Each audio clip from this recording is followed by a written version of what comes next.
Good afternoon. This is Knowledge Time. Welcome, alchemists. Today I'll be reading from the book, The Laws of Human Nature by Robert Greene. I am currently in Chapter 10, Beware the Fragile Ego, The Law of Envy, Part 3, Signs of Envy. Although the signs are subtle, envious feelings tend to leak out and can be detected if you are observant. Seeing one such sign in isolation might indicate passive or weak envy. You want to look for combinations or repetitions of the following signs, a pattern, before moving to alert mode. Microexpressions. When people first experience envy, they have not yet fooled themselves into thinking it is something else, and so they are more prone to leakage than later on. That is why first impressions are often the most accurate and should be given added weight in this case. Envy is most associated with the eyes. The root of the Latin word for envy in invidia, how interesting, means to look through, to probe with the eyes like a dagger. The early meaning of the word was associated with the evil eye and the belief that a look could actually convey a curse and physically harm someone.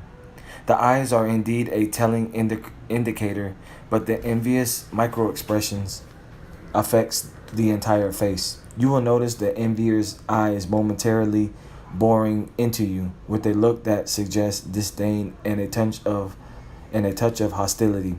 It is the look of a child who feels cheated. With this look, the corners of the mouth will often be turned down, the nose in a sneering, somewhat upturned position, the chin jutted out. Although the look will be a little too direct and held a little too long, it still will not last more than a second or two. It is usually followed with a strained, fake smile. Often you will see the look by accident, as you suddenly turn your head their direction, or you will feel their eyes burning into you without directly looking at them. The German philosopher Arthur Schopenhauer, 1788 to 1860, devised a quick way to elicit these looks and test for envy. Tell suspected enviers some good news about yourself, a promotion, a new and exciting love interest, a book contract. You will notice a very quick expression of disappointment. Their tone of voice as they congratulate you will betray some tension and strain. Equally, tell them some misfortune of yours and notice the uncontrollable micro expression of joy in your pain. What is commonly known as Schadenfreude. Their eyes light up for a fleeting second. People who are envious cannot help feeling some glee when they hear of the bad luck of those they envy.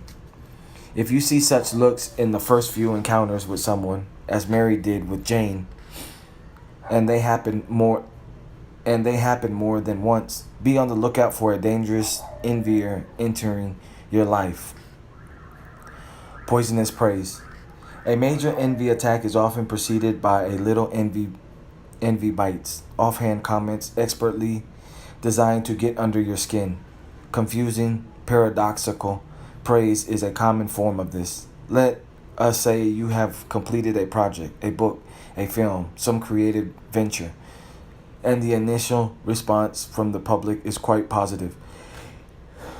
Enviers will make a comment praising the money you will now be making, implying that is the main reason you have worked on it. You want praise for the work itself and the effort that went into it. And instead, they imply that you have done it for the money, that you have sold out. You feel confused. They have praised you, but in a way that makes you uncomfortable. These comments will also come at moments chosen to cause maximum doubt and damage.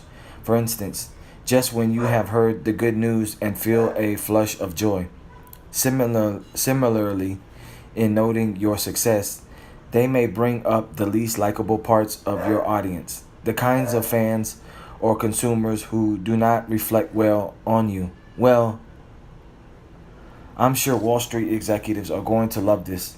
This is thrown in among other normal comments, but the guilt by association lingers in your mind, or they will praise something once you have lost it, a job, a house in a nice neighborhood, a spouse who has left you.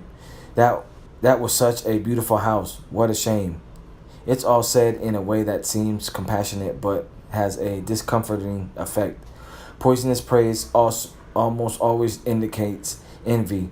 They feel the need to praise, but what dominates is the underlying hostility. If they have a habit of praising in this way, if you experience it several times, it is probably an indication of something more intense stirring within them. Backbiting.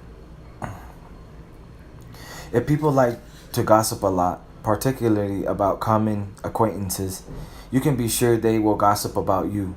And gossip is a frequent cover for envy, a convenient way to vent it by sharing malicious rumors and stories. When they talk about others behind their backs, you will see their eyes light up and their voice become animated. It gives them a joy comparable to shade, Schadenfreude. They will elicit any kind of negative report about a common acquaintance. A frequent theme in their gossip is that no one's really that great, and people aren't what they pretend to be. If you ever get wind of a story they have spread about you, subtly or not so subtly negative, only one such instance should be enough to raise your antenna. What indicates what indicates active envy in this case is that they are your friend and they feel the need to vent their underlying hostility to a third party rather than keep it to themselves. If you notice that friends or colleagues are suddenly cooler to you than before for no apparent reason, such gossiping might be the source and would be worth ferreting out. In any event, serial gossipers do not make loyal and trustworthy friends. The push and pull. As we saw in the Jane Williams stories, enviers often use friendship and intimacy as the best way to wound the people they envy. They display unusual eagerness to become your friend.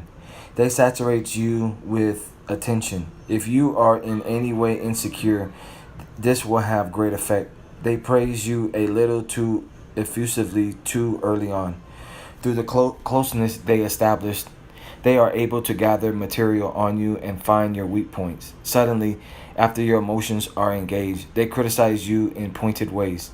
The criticism is confusing, not particularly related to anything you have done, but still you feel guilty. They then return to their initial warmth. The pattern repeats. You are trapped between the warm friendship and the occasional pain they inflict. In criticizing you, they are at picking out any possible flaws in your character or words you might have regretted and giving them great emphasis. They are like lawyers building a case against you. When you've had enough and decide defend yourself or criticize them or break off the friendship, they can now ascribe to you a mean or even cruel streak and tell others of this. You will notice in their past other intense relationship with dramatic breakups, always the other person's fault. And at the source of this pattern, something hard to discern, is that they choose to befriend people whom they envy for some quality, then subtly torture them. In general, criticisms of you that seem sincere but not directly related to anything you have actually done is usually a strong sign of envy. People want to bully and overwhelm you with something negative, both wounding you and covering any tracks of envy. In conclusion, pretty much, I mean, it's talking about signs of envy. As a kid growing up, or now, well, pretty much growing up, I've noticed, the envy. Well, I really didn't catch envy because I grew up poor, but I noticed, like, as I started to rise in the ranks, my social status, I started to feel the envy, and then I started to get the envy. The more, the higher I started to get. But then, I started to. You could pretty much pick up signs on envy. Like people's like it was saying, um, like pretty much like the micro expressions in the face, in the eyes, in the tone. So I pretty much, I mean, I went through it with a couple friends, but how I dealt with it, I was pretty much, I just learned to, avoid them, number one. And if I did come around them, I wouldn't tell them any type of news. I would change the subject to something else, nothing relating to anything like personal in my life. I would always try to go outward with it, and try to put it on them, try to put them up, since they're the envier, give them the find something that'll boost them up to kind of get their eyes off me. So I mean, these are signs that I grew up with, and that I saw, and I to this day I still, I'm on the lookout for it, and I use the same strategy as a kid. If I see it, I'm like, oh, okay, and then I immediately try to find something um, on the envier, and pretty much find something in their life that I know about, and shoot something on them to distract them. And I wouldn't um, really try to talk talk about anything personal about me. But like, that's like in like a little small group setting. But like if I'm speaking to a bunch of people, that's different. Like that I can't um, in that type of setting. I just notice it, and I just keep riding with it, and that's, I leave it at that. So, outro. Subscribe to the channel. Comment any questions you have. Like if the information was inspiring for you, and share this knowledge with other alchemists. Also, follow me on Instagram for more progressive knowledge. My Instagram is Max_Bugatti_8008. I'm all about family first. I'm a global stock investor. I'm a filmmaker. I'm an aerospace botanist. I have a masculine confidence building program. And currently, I'm out here in Cali, Colombia. While you're slaying dragons, I'll be taming them.